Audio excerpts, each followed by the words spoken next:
Magahi recording studio Pawapuri. Magahi recording studio Pawapuri.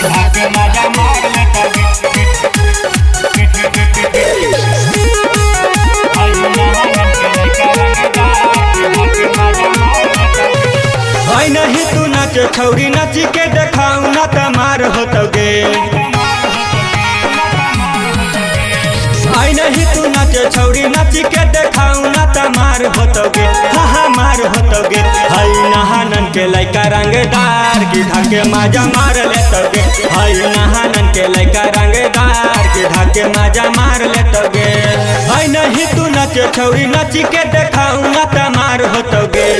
आई नहीं तू नाच छौरी नाच के देखाऊ ना तमार होतोगे। हाँ मार होतोगे। हई नहानन के लइका रंगदार के धाके माजा मार लेतोगे।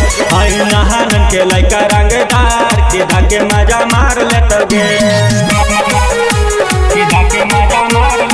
Magahi recording studio Pawapuri.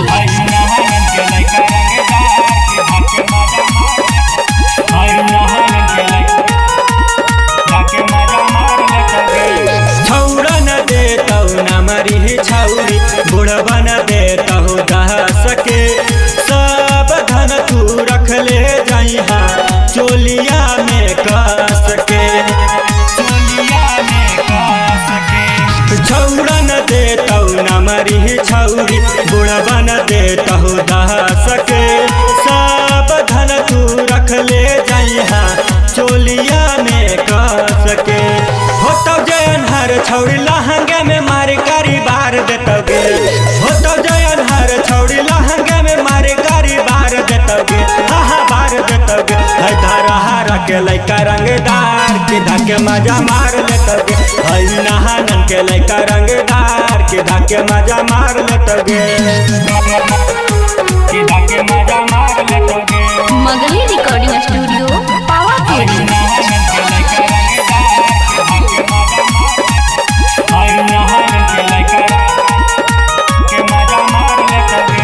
Writer Deepak दिन कर छौरी दर्द देतौ जोर गे।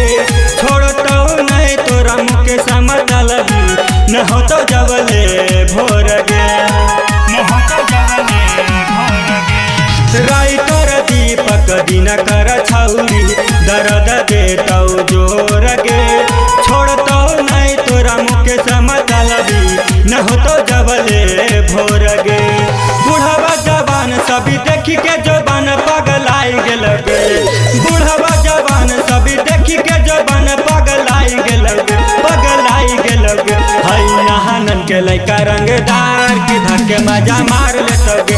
हई नहानन के लइका रंगदार के धाके मजा मार लेतोगे। हई नहीं तू नाच छौरी नाच के देखाऊ ना तमार होतोगे। हई नहीं तू नाच छौरी नाच के देखाऊ ना तमार होतोगे। हाँ मार होतोगे। हई नहानन के लइका रंगदार के धाके मजा मार लेतोगे। हई नहानन के लइका रंगदार के धाके मजा मार लेतोगे। Magahi recording studio Pawapuri.